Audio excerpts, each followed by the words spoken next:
Hello and welcome to Echoes of the Soul, brought to you by Matrix Productions Media. My name is Beth Donnelly, and today we are so happy to have Christy Whitman here on our show to talk to us about her new book. And I'm here, as usual, with my co-host, Dagny Grant. How are you doing today, Dagny? Life is good, Beth. Life Thanks. is good. Wonderful. So let me just read a little bit from Christy's bio. Before we start the interview. Christy is a transformational leader, a celebrity coach, and the New York Times bestselling author of The Art of Having It All, A Woman's Guide to Unlimited Abundance. She has appeared on the Today Show, on the Morning Show, and her work has been featured in People Magazine, 17, Women's Day, Hollywood Life, and Teen Vogue. As the CEO and founder of the Quantum Success Learning Academy and the Quantum Success Coaching Academy, which is actually a 12-month law of attraction coaching certification program. Christy has helped thousands of people worldwide to achieve their goals through her empowerment seminars, speeches, and coaching sessions and products. Christy's life-changing message reaches over 200,000 people each month, and her work has been promoted by and featured alongside esteemed authors and luminaries such as Dr. Wayne Dyer, Louise Hay, Marianne Williamson, Neil Donald Walsh, and Abraham Hicks. She currently lives in Arizona with her husband, Frederick, and their two boys, Alexander and Maxim. Hello, Christy, and welcome today. We're so excited to have you here. Thank you so much for having me. I'm thrilled to be with both of you. Oh, good. Well, you know what? I'm just going to launch into a few questions about your new book. For those of you out there listening, it's called Quantum Success, 7 Essential Laws for a Thriving, Joyful, and Prosperous Relationship with Work and Money. So, Christy, in your book, you teach people how to create like an upward spiral of success by understanding the universal forces of alignment and momentum. Can you talk a little bit about how these two forces, work together and the role they play in creating success? Absolutely. I'm so glad you asked that question. So one of the laws that I talk about is the law of polarity. And, we have the front of the hand and our back of the hand. We have, evidence of lack and evidence of abundance. We have up, down, left, right. We look at temperature as evidence of something, right? It's one thing, which is temperature, but there's a whole spectrum. On one end, you can have extreme cold. On the other hand, you can have extreme hot. And in our human experience, there's polar opposites of it that exist. So, for example, we have us as a human perspective, what our thoughts are, our beliefs, the actions that we need to take, the perspectives that we hold, all that. And then there's also the alignment of all those things. So it's the in and the out. It's the inner game and then the outer game. So a lot of times people think of success as work hard and push and go and do more. And I see that with a lot of clients that they're overwhelmed, they're overworked. They're like, I can't possibly do another thing because I just don't have enough time. We're all got very, very busy lives, right? So it's like working and striving, doing more isn't necessarily the answer, right? And then I see other people that are very spiritual and they meditate and they do alignment stuff, and yet they don't take certain action.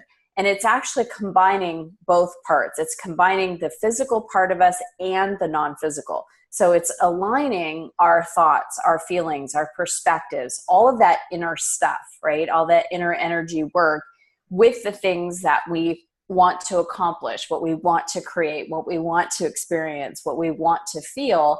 And then from that inspiration, from that alignment, then we take the action steps. And when you're aligned in that way, when you know that something's possible, when you believe that something's possible, when you trust that things are going to happen, when you have confidence in yourself, when you believe in the love that you have for what you're going to be putting into a project, taking action from that place, it seems like doors just fling open instead of having to trudge through sometimes mud and quicksand and, get through it that way. So it's a very different perspective. It's combining both of the totality of who we are, the inner and the outer, and combining it. And that's truly, for me, what quantum success is. I like that answer. That sounds that sounds really great. Excuse me. I always feel like it's a combination of mind, body, and spirit. And sometimes when people get too heady or too, into just doing what they need to do with hard work, it just doesn't work out. And I love the way you've combined them. Sounds perfect. Absolutely. In your book, you talk about what you referred to as the essence of success. Is that what you just described, or do you mean something a little bit different by essence of success? Well, it builds into that. So it's a great next question, actually. So whenever we want something, whatever, it could be a new romantic relationship, it could be a new job, greater money, more money in the bank, a vacation, starting a family, whatever we as a human individual wants to create, we think that when we have that thing, we're going to feel a certain way. I'm going to feel love. I'm going to feel connection. I'm going to feel successful. I'm going to feel free. I'm going to feel prosperous. I'm going to feel satisfied, whatever that feeling is. And we really, as human beings, have been trained from an outside-in approach. If I want to feel successful, I need to go make more money, or I need to accomplish this or do that. Then I'll feel successful. And it's actually the opposite. It's like, I want to just invert everybody, where it's like you feel the essence of success, and you feel that enough on a consistent basis, opportunities and situations that will then open the door for that success will be magnetized to you, will then continue to feed the essence of it. So I always say, get clear on what you want, but more importantly is you need to know for you, each person has a value that they live by. For me, one of my top values is freedom. If I don't feel like I'm free and I feel limited in some way, I get very cranky.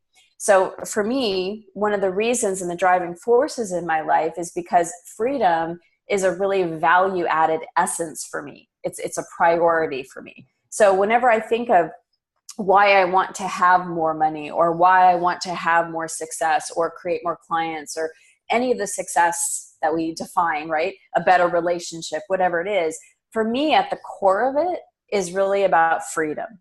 And so when I can connect with that sense of freedom, then I magnetize, I bring in, I'm able to move from that aligned place, knowing that that's my priority, or it might be love or compassion, whatever it is for someone. From that aligned place, then I take the action.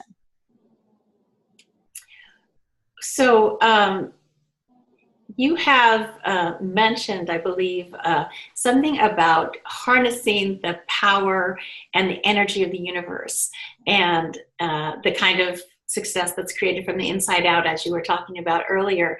How does that differ from the traditional kind of career building strategies that we're accustomed to? Well, it's kind of like we were talking about, you work hard. I was told the big lie. If you go get a degree and you work hard and you climb the corporate ladder, then you're going to be happy. Uh-huh. I did all those things, and I went, wait a minute. I've got the guy, I've got the body, I've got the money in the bank, I got the title, I've got the career, and I'm so unfulfilled. And so it's a lie.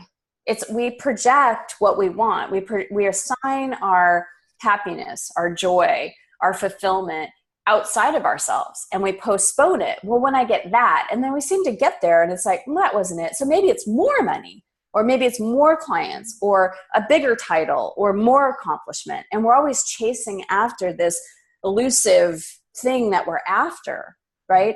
And when you know that the universe it's a holographic universe, and when we can really connect with a feeling, with an essence that we do want, that's what allows us to feel the fulfillment and be able to do the job that we have, or, be passionate about what we're creating, or work on a project with that feeling of success. It's really bringing in that power of the universe, because that's unlimited. So even though conditions or circumstances or money or, may seem in our lives that there's a limitation to it, we can always tap into that connection with those vibrations that the universe always has unlimited. It's unlimited. So yes, of course, bringing that in. So do you think it's because we don't take the time to become internally aligned, and how would you suggest that we can become more internally aligned with what our vision is, our external? That's a great question.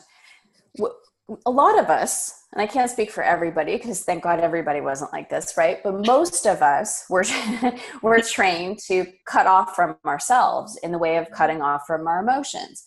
You better stop crying or I'm going to give you something to cry about, right?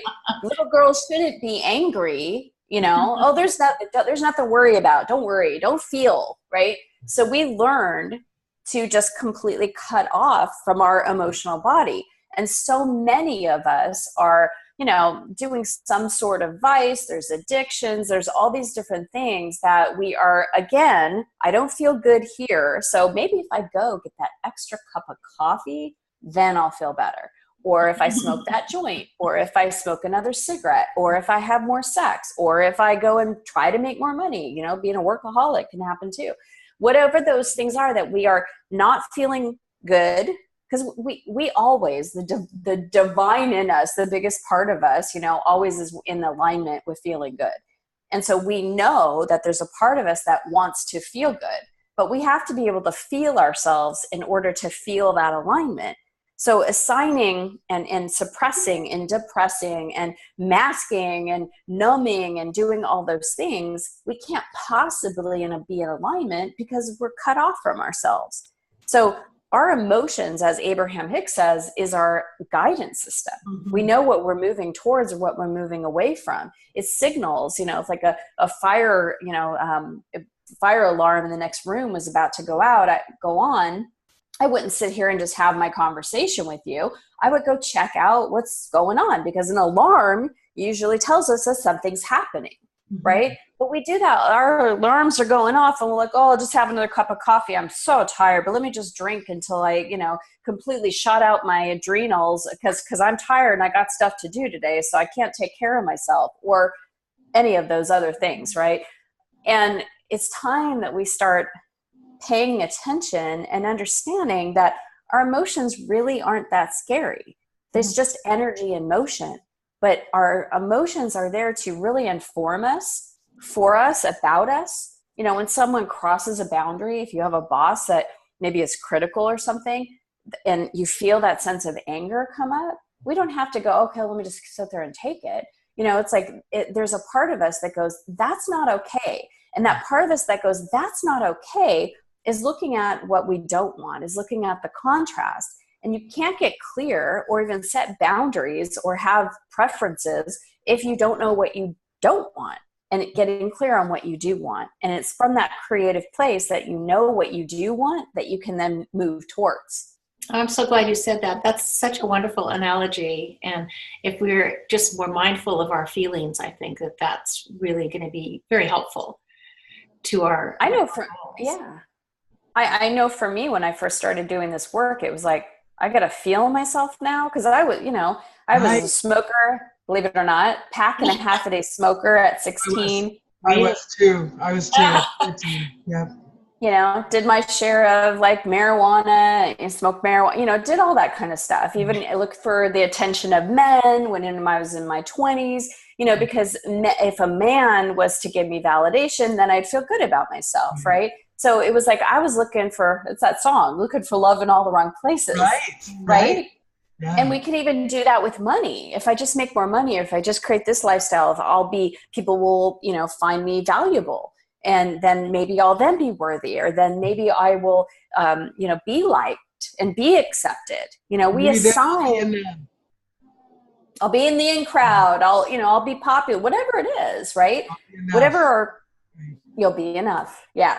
Absolutely. Yeah. So all of that, when we're looking outside of ourselves, it's all temporary, it's conditional. We could have lots of money, but then it can go away. And then it's like, that it wasn't a solidified feeling within ourselves. It was conditional. And then if it's conditional, we're reactive. You know, we're not in that steady place. We're not in that aligned place. So being able to deliberately, that's one of the universal laws I talk about in quantum success, being able to deliberately choose the essence that you want to bring in. So fulfillment, you know, that space of abundance, feeling like you are enough, that you're valuable, that you're important just because you are, the feeling of success, all those feelings, we could tap into those and feel those and connect with those all the time. Nothing has to change in order for us to feel those things. Right. It's, one of the basic premises of your book is that we can attract anything that we desire by just adjusting the frequency of our thoughts, right? And those are, I think, the adjusting the frequency of our thoughts, our feelings, our beliefs that we're sending out, that whole idea that everything is energy. I think those are words that people in the personal development realm hear a lot. And one of the things we were talking about before we started the show is that different people talk about that in different ways, and different people hear it in different ways. So we're wondering if you would talk with our audience a little bit about kind of describe how that process of attraction really works, and perhaps give us an example that relates to attracting greater abundance in everything, right? In career, in finances, in relationships, in all the cues, right? Yeah. So here's just the basis of law of attraction. And I do say it maybe in a different way than people have heard it before, but we are energy towers that are sending out a signal all day, every day. Each one of us, we're the ones that initiate what comes out of us. And that means from the thoughts that we think, from the beliefs that we have, perspectives that we hold, what we say. Words have such power. And then the actions that we take, all of it's like sending out a signal, like, and that signal is it being met by the same exact frequencies and vibrations from the universe, because this is a vibrational universe. Not only has quantum physics shown it, but now modern science has shown that everything is energy. And so us as a human being, what's supposed to happen is it's supposed to be a very, we see a tree or we see some flowers, right? We go, ooh, the flowers are so pretty. Ooh, they smell so good. Or maybe not.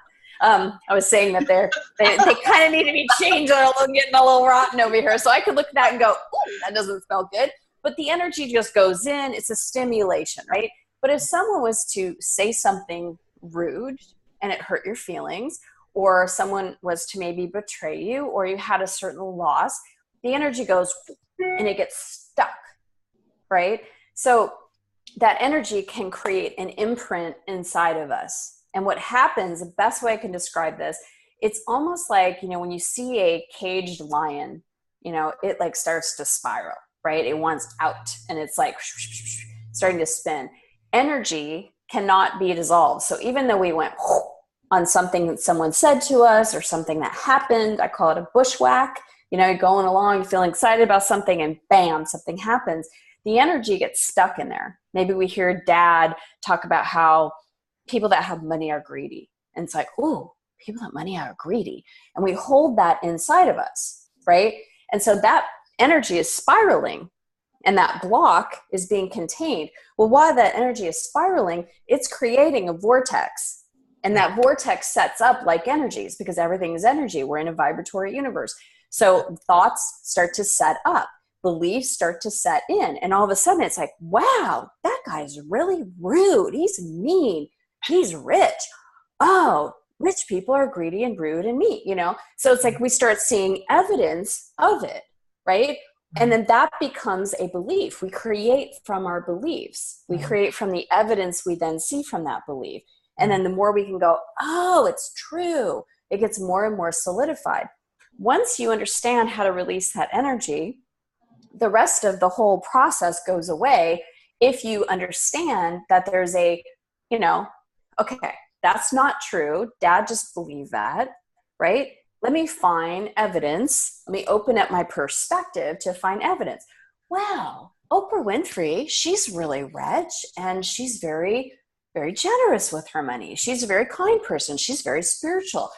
Wow, there's evidence of other people out there that aren't rude and mean, and, that sort of thing. So it's all about energy. It's about the imprints. And if we don't release those imprints and realize that because that happened, is that how I want to choose to live from that bushwhack, right? Do I want to continue to develop and choose my life in that way? Do I want to play like I'm a victim of circumstance, or do I want to feel that I'm powerful to change the things that I want to change? And if I'm powerful to change the things that I want to change, I need to start with my own beliefs about them, my own thoughts about them, and how I hold or constrict on a certain subject. You could bring up something, have a conversation with someone, and all of a sudden you bring up money and you can see they go, you know, or some, you know, it's very different how we hold different subjects and what we make those subjects mean. Right. Or relationships or beauty or anything. It can be on anything, right? And that's everything. One of the things that's so wonderful about just having this conversation and sharing these ideas with folks is that it's such a gift we give to ourselves to be willing to think differently, to think outside that box, and to actually be willing to have the conversation and see what else might be possible. So many folks are just kind of, how I term it, bouncing around aisle 7 at Walmart, never giving it a second thought, what their feelings might mean or what their thoughts might be triggering. Or, and I just am so grateful. I'm grateful for you and your work and Beth, and you know that we're having this conversation, and I hope that we're touching some hearts and minds today with this conversation, because that's what it's all about. We're about, right? Is that echo of expansion. Absolutely. Yeah. Yes. Yeah. I think we're touching some hearts. So I kind of would like to talk just a little bit about career success, because everybody has their own vision of what they think is successful and what isn't successful. And so one of the big premises of your new book is that because our desires are like always changing and we're always evolving, and we shouldn't strive to identify kind of the end all and be all of our career success. Instead, that we should focus on whatever portion of the vision that we can see from where we are. And what can you say about the value of doing things that way rather than trying to make it all perfect and not moving until it seems like that's what you're getting? Well, the biggest thing is that, you know, whether you're wanting career success or more money or whatever it is that we have to take ownership. We have to realize that we're the author of our own lives, and to stop playing a victim. Like, well, I can't do that because, or, you know, every time I try to do this, I can't. You know, we have to be able to give ourselves permission to have the vision and to hold the vision for what we want in each aspect of our lives. Like I wrote in The Art of Having It All. You know, we've got just major areas in our lives, and what would be having it all in each of those areas? What would you absolutely love in each of those areas? So for you, for anybody, you know, what would career success be? You know, some people might measure it with money in the bank. Other people might measure it with titles or, you know, degrees or accolades, you know, and recognition and things like that. But for you, it's like getting to that essence of success. And what is that ultimate vision? Creating that big vision of what is success. And from there, how can you ground it? Because we're very visual people. You know, like if I was to say a red car, I mean, I bet you, both of you are thinking about a red car right now. If I say a blue elephant, you know, it's like, oh, you know, we start to think in pictures, right? If I say a carnival, whether you've been to a carnival or not, you could probably imagine the spinning wheels or however that would picture. You're picturing, right. Mm-hmm. Yeah, you're picturing something in your mind. So our minds, we have this mental faculty that the divine has given us as a human being.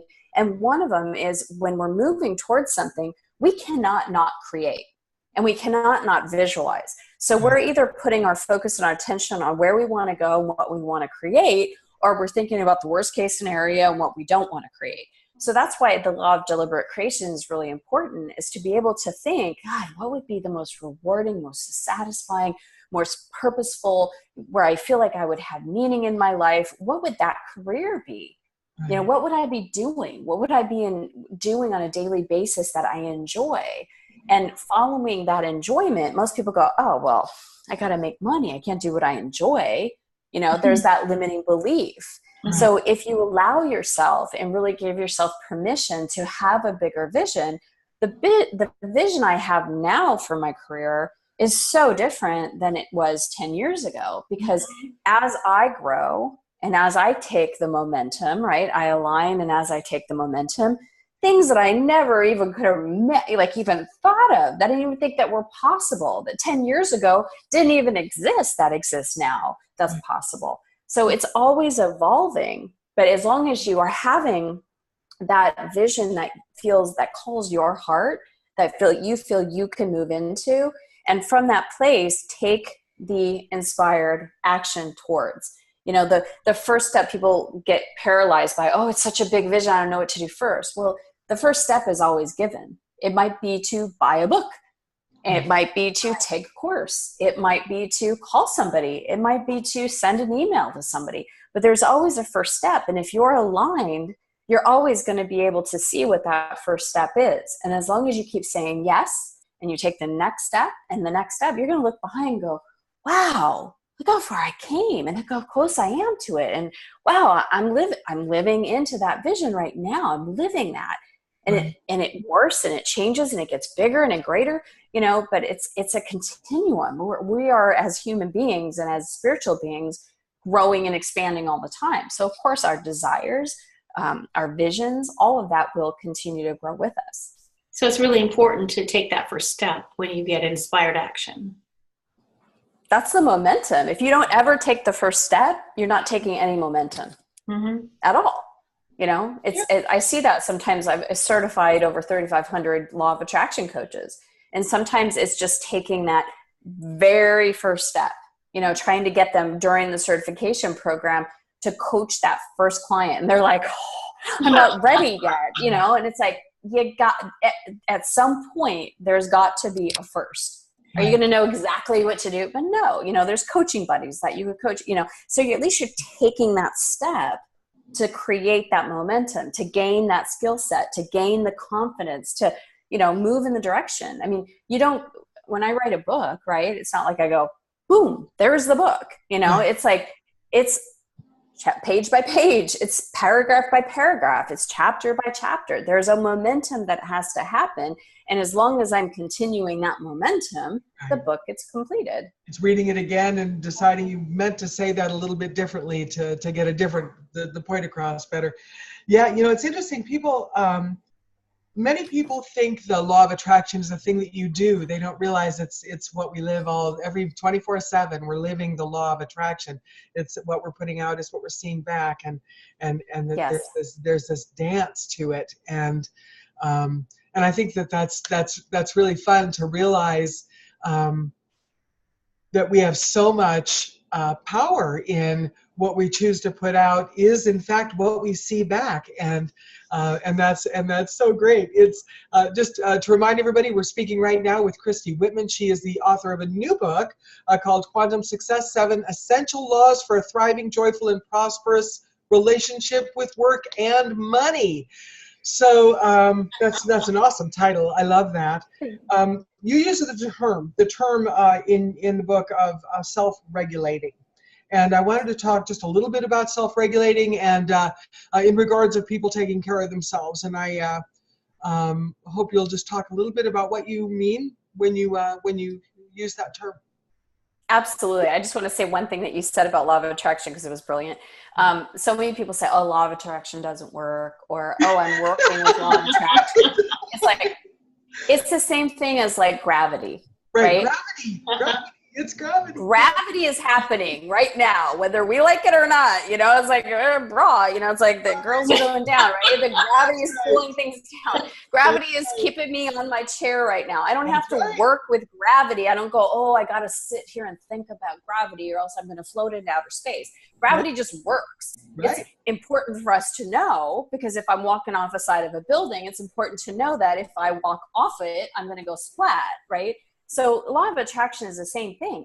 I just think of it as a boomerang. What you send out is coming back. And there's the beauty of it. And the best part of it is that when you live your life from that perspective, and something conditional, something, a circumstance, a situation, a person, whatever, is not happening or going the way you want it to go, there's a lot more contrast than there is preference and clarity. Right. You get to say, okay, and not from a blame place. And I'm going to get into the self-regulating thing, but not a shame and a blame and beating yourself up like, oh, I suck. Look at if I'm responsible for this, boom, I'm so bad. It's more of an interesting. okay, so what would I have to believe to create that? Because the other way around, we're like, oh, well, it's the government. Oh, it's the president of the United States. Oh, it's taxes. It's the job economy. We're always putting, we're playing the victim. Everything is like outside of us, and we're just a victim of circumstances. And the great thing about this is that we always have the power. And when we take that responsibility, we're the ones that get to respond. We're the ones that get to decide and deliberately create what we want.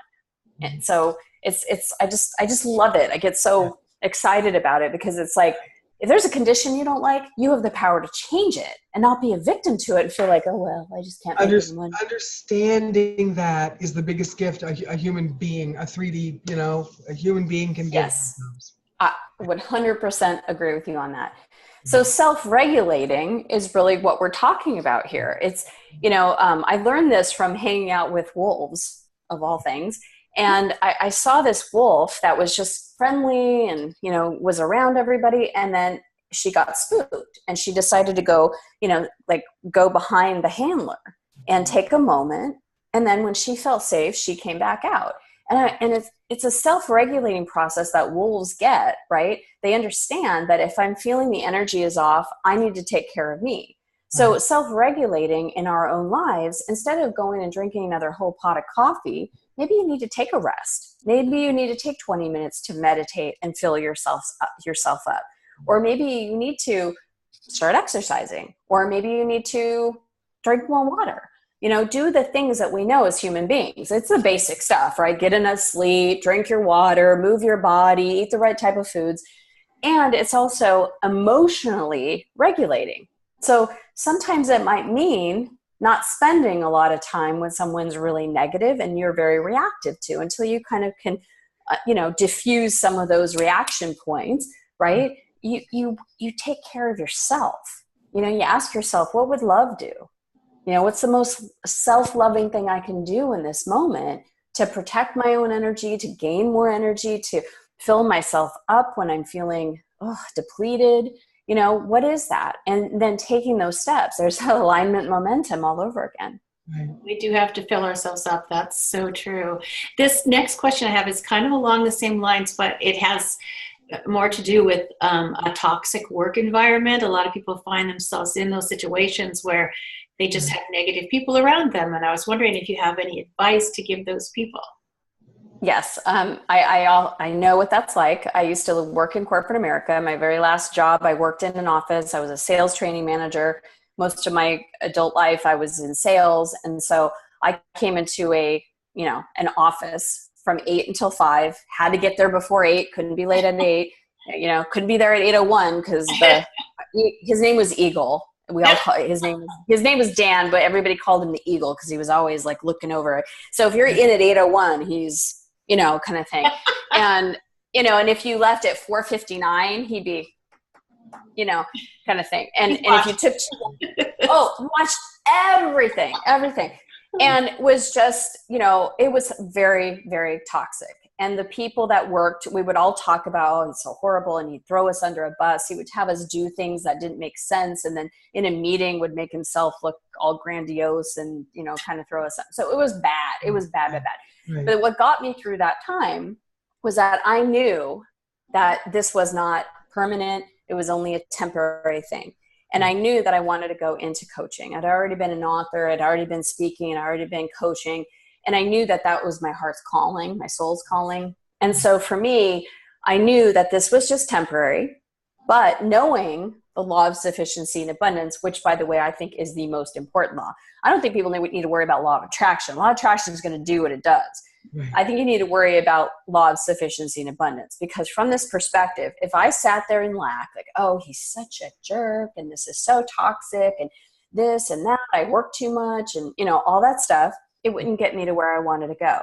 The doorway into abundance is sufficiency. So I actually would spend time several times a day amping up my own energy and listing out, sometimes writing out, depending on how Eagle was being that day, all the wonderful things about my job, all the things that I could find that were positive, because not every work environment is all negative and it's not all positive. It's a spectrum, right? So I would list out, okay, I make really good money. I don't have to work nights and weekends so that I can actually coach or travel or build my business on the side. You know, I live 10 minutes away from my house, so I can get out of the environment, go home for an hour, have some good food, rest and meditate if I want. You know, I would list out all of these different things.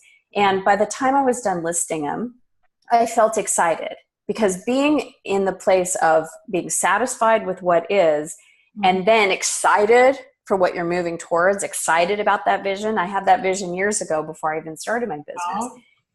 And holding that vision and not going like, oh, and is that going to happen because this sucks? That's not going to move you towards what you want. Right. And we do that, right? Because there could be those moments of like, I just can't stand this anymore, you know, but that's when you have to deliberately create. You have to deliberately choose, how am I going to think? How am I going to feel? And so conjuring that feeling of appreciation. You know, I would say, oh, there's my friend that's across the way from me. And at 3:00 every day, we go downstairs and we get our tea, you know, and we would giggle and, you know, take little breaks like that. So those moments that I can be appreciative with and for. That's really good. And it kind of goes back to what we were saying about that we always have control over how we feel about things. It doesn't really matter what's going on around us, but we do. That's what we have control over. So that makes a lot of sense. Yeah.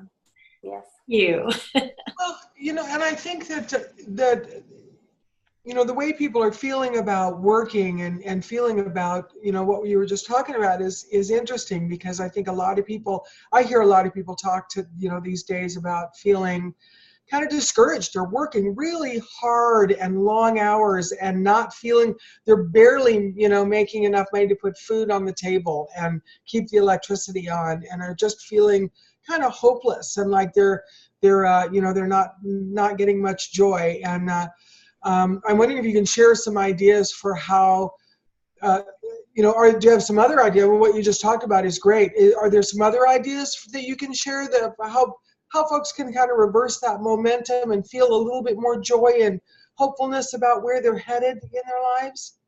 Absolutely. I wrote a whole book. It's called Quantum Success. But yeah, those are my best ideas. That's brilliant. No, really, that's brilliant. I love it. That's right. And she did that in your book, and we really encourage people to go pick that up. It's called Quantum Success: 7 Essential Laws for a Thriving, Joyful, and Prosperous Relationship with Work and Money. And yes, I'm actually I'm going to gift the book. I'm going to gift Quantum Success to each person that is listening to this. All I ask is that you take care of the shipping. So yeah, so I want you to have this information. I want you to have access to it. It's a $24 book. It's a hardcover. I'm calling it my big girl book, because all of my other ones were paperback. So I'm gifting you this book, and I just ask you pay for the shipping. And, you know, and until it comes out, I have a fast start guide to help you get into the creative mode of shifting off of the lack and into feeling more grateful and more looking at towards what you want to. So it comes with a video and a fast start guide if you go to the website. So it's quantumsuccessbook.com. But to answer your question, the biggest thing I can give for anybody in such a short period of time is whenever you feel limitation or lack of any kind, we feel bad, because that's just the nature of who we are. The nature of who we are is abundant, and there's universal laws that are not like, okay, this is the law of lack. You know, there's a law of potentiality and pure potentiality and possibilities and abundance. That's the universal laws that exist. So it's really about aligning with the part of us that really wants to feel good. If we are feeling bad in any way, shape, or form, we are in some form of limitation or lack. And the good thing about that is that it could be just a perspective that needs to be shifted. It could be you're focused on the problem and not what the solutions and the possibilities for the solutions are. So a lot of times when you feel limitation, the limitation is just a shift away. Choose a better feeling thought. And someone that you were mentioning, someone's working really hard, they're not getting ahead, adding this information, it's not going to make you do more, but adding just moments where you're connecting with success, with abundance, with what you want, and shifting just those little tiny shifts of thoughts from lack to abundance creates a whole different world. It creates a whole different opportunity, and it creates feeling better. I can't tell you how many people can start to feel better now without a single thing changing in their environment.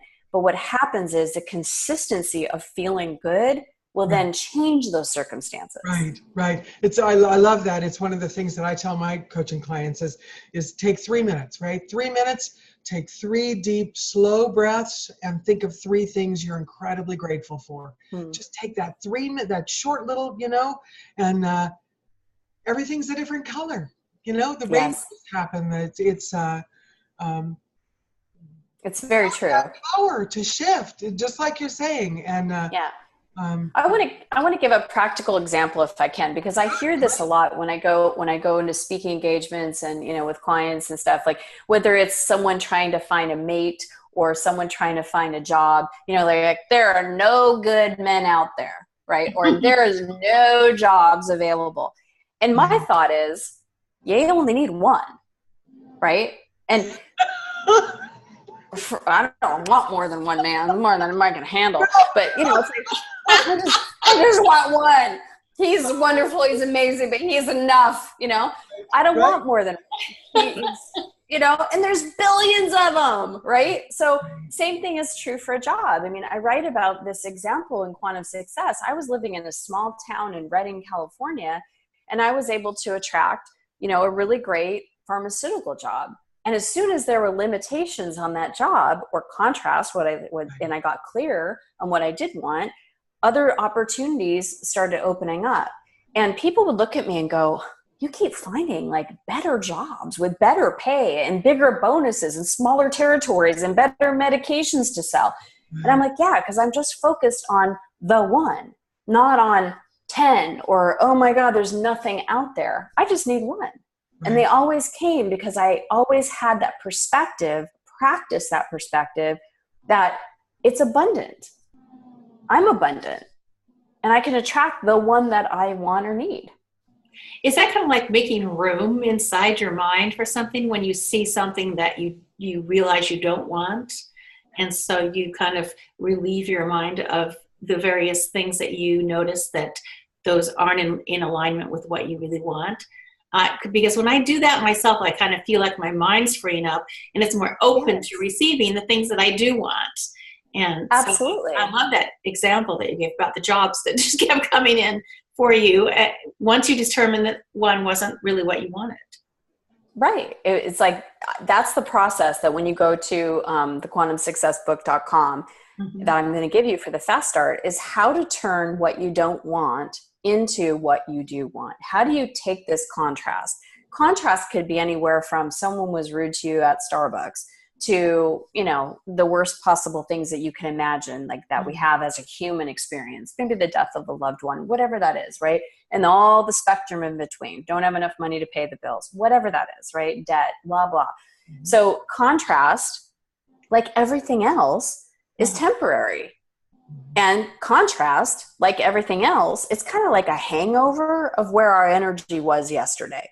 So we need to look at this contrast and go, do I want to continue to create this? Because if I do, I'll just continue to think and feel and vibrate in the way that I am, or I can shift my attention. The best advice that I can give and the process that I use still on a daily basis is when I'm noticing what I don't want, what doesn't feel good in my life, or a problem, I ask myself, what do I want? Just get clear. If you don't have enough money to pay the bills, what do you want? And when people go, enough money. No.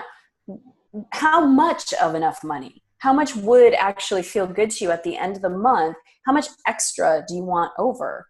How much do you want in your savings account? How much do you want to make in your job? How much, be specific and focus on what do you want? And then why do you want that? So if you want to make more money, what's the reason you want to make more money? Oh, I can go on that vacation. I could save more money and retire early. Start listing all the whys. The whys gets the energy going. First of all, it shifts your focus. But when you start getting into the whys, oh, that vacation, oh my God, I'd love to go on that cruise I've never gone on. You start to get there and your vibration starts to open. 17 seconds to shift a vibration, 68 seconds to actually have the universe spiraling in a different way to bring you those. Then the final thing is what we talked about. Sorry, the last question. What do I want? Why do I want it? How do I want to feel? That goes back to the essence. If you get to the feeling of, because I'd feel free, or I'd be adventurous, or I'd have success, or I'd feel secure, whatever that is, then feel that. Right. The feelings are what does it. Yeah, well, I think that's, you know, a lot of folks say, at what point are you having positive thinking versus being in denial of what's real? And I love that. I love that. Do you want me to speak on that? I would love that. Please. Because positive thinking, I love this analogy. Abraham Hicks has an analogy. It's like driving down the road and all of a sudden your gas gauge goes to empty. Positive thinking is like, ooh, I'm going to put a happy face sticker on it and I'm going to keep going. But your car is going to run out of gas. So there's that whole thing again of we're human and then we're also metaphysical, right? So a situation happens and yes, this is the reality. The bank account is really low. As a business owner, the bank account is really low and payroll's coming in and I have no idea how in the heck I am going to do this, right? Or I don't have any money and I don't have a job and I don't have any prospects for a job or whatever the scenario is, right? So there's the reality of lack may actually be real right now. Correct. There's that whole feeling thing. Right. So instead of putting a happy face sticker on it, because I think positive thinking, you know, as a way of covering up stuff, you could be seething mad. You could be so mad and so upset because you're not getting what you want in your life. But I'm just going to think positive. The vibration of anger, the universe doesn't care. It's what's the dominant vibration. And if you're seething in anger and you're not dealing and processing and self-regulating and really letting go of that stimulus of anger, you know, and then just start thinking positive, nothing's going to change. And you're just going to get more and more frustrated. Our natural response when we do process the bushwhacks, when we do process the energy of it, is that we naturally, and the natural tendency is for us to think positive. Right. But we got to get rid of the that's underneath. You know, we got to take care. Again, if the alarm is going off in the other room, I'm not going to go, oh, I'm just going to put a positive, the happy face sticker on that. I'm going to go see what's the alarm. Right. Someone just got a cancer diagnosis. A happy face sticker is not the answer, right? I love that. I've been listening to Abraham all morning, so you keep bringing Abraham up. I love that. Yeah. This is one of the things I think that really turns people off from this entire discussion is it just feels so stupid. Well, yeah, some of the way people apply it is stupid. I'm sorry to say it that way. Right. It's not stupid. It's just, it's very base. It's very, I don't know how to explain it. It's almost like someone goes to kindergarten and expects themselves to have a master's degree, right? There's a learning curve. I've been practicing these laws for 20 years and I'm still learning. Right. I'm still growing. I really love the explanation about the wolf earlier and how he took that time. An animal of the animal kingdom here on planet Earth takes the time to take care of himself. And I think that's what you're saying with this subject as well. So you don't just paste a little sticker and run out of gas. You actually stop somewhere and get some gas. Hold over and get gas. Yeah. And hold over and get gas and then what? I mean, let's take that just one little step further. Yeah. That's perfect. So you take care of this situation. So whatever that might be. For example, you brought up cancer, right? So you're not just going to ignore the cancer and start thinking positive that it's just magically going to go away, right? You might go see a healer and start doing energy work and releasing the cause of the cancer in the first place. Yes. I'm actually a healer also. And I'm just recently come out of the closet. And that's what my event was last weekend, where I brought people from 9 to 1 and we did different segments and I worked with people. And I don't feel like I'm a healer healing someone. I direct the energy and help. I could see things. And so I could see where someone is, you know, having blockages or things like that. And I've had a woman that I saw the cancer before she ever knew she had it. And she was able to, without chemo, without radiation, do the energy work to release the cause of why those cells went awry in the first place. Incredible. Release them. Yes, it is. Yes, truly a blessing. It's just amazing. But, you know, it's like we have to deal with the cause and stop reacting to the fact, because most of us are about, it's cancer, let's go fix the cancer. It's like, there's a reason the cancer was created. Right. You can bail water out of the bucket all day long. You can bail water out of the bail water out of the boat, right? But it's actually plug the hole. Exactly. Right. Exactly. Yeah. So that's what we're talking about. I mean, if you're feeling terrified and fearful in your life because it's uncertain, or you don't have the money to pay the bills, or like that example, you don't have the money to pay the payroll, you got to feel the fear of that. It's real, right? And then I love this question. What could I do? What could I do to bring more money into the company? Or what could I do to heal myself? What are the healing options? Do I just go to chemotherapy, or what other options do I have? Maybe I need to maybe I need to stop eating McDonald's and start eating nutritional food that fuel my body. Maybe I don't get enough sleep. Maybe I'm really, really angry, and that anger has created cancer cells, and I need to deal with my ex-husband cheating on me 10 years ago. I still haven't gotten over it, and now I have to finally release him. You know, all of that stuff contributes. Absolutely. What could I do? I love that question. It's perfect. It gets your momentum moving again. And that's the thing, is we think in questions, right? So now what am I gonna do? Right? You know, you know, how screwed can I get now? You know, you don't want to know the answers to those questions, right? You want to know, what else could I do to bring in money for the company? What's the most loving thing I could do for myself?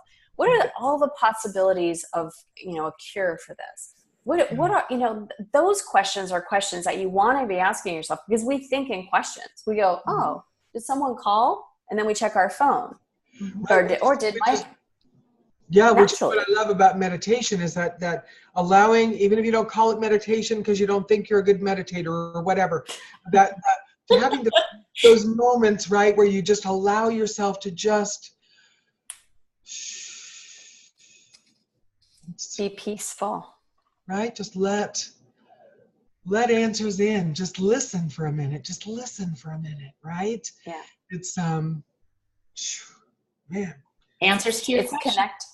Yeah, but it's letting yourself as a human being understand that you are not just a human being. It's not just about what we can see and taste and touch and smell. We're a multidimensional being with access to all the powers of the universe. The wisdom, the love, the power is ours. If we can quiet the humanness of us and rise up into our higher self, into our higher mind, and let that come down. And that's what, you know, deliberately creating and choosing a different frequency. Frosting on the cake, that is, you know, that is cream cheese frosting right there. Rising up to the higher mind, yeah. That's beautiful. So fun. You know, we are so grateful that you're offering this free gift, a copy of your book. That is so cool. And again, everybody, you know, write this down, and there'll be a link, of course, underneath this video of quantumsuccessbook.com. And man, that is so cool that you're doing that. Thank you. That's very, very nice. And I was wondering, Christy, do you have any final thoughts that you'd like to just leave with our audience before we close the show? Yes. You know, I always say the Cliff Note version is that if you feel bad, you're in lack. And if you feel good, you're in abundance. And you and your life really is unlimited. It's just how you perceive yourself or your life, whether it's limited or not. It's in the perception. Yeah. Brilliant. Thank you. Thank you. Thank you. Thank you so much. You taught us. Well, thank you so much for having me on. Of course. Thank you so much. Of course. Yeah, this has really been fun. Again, we're talking with Christy Whitman. She has just written a beautiful new book called The Quantum Success: 7 Essential Laws for a Thriving, Joyful, and Prosperous Relationship with Work and Money. And who the heck doesn't want that? Thank you to our audience for tuning in. As always, we are very grateful for you. And Christy, thank you again so much. Thank you so much. Thank you both so much. Thank you, everybody. Welcome, Christy. Beth, Bye. peace. Peace.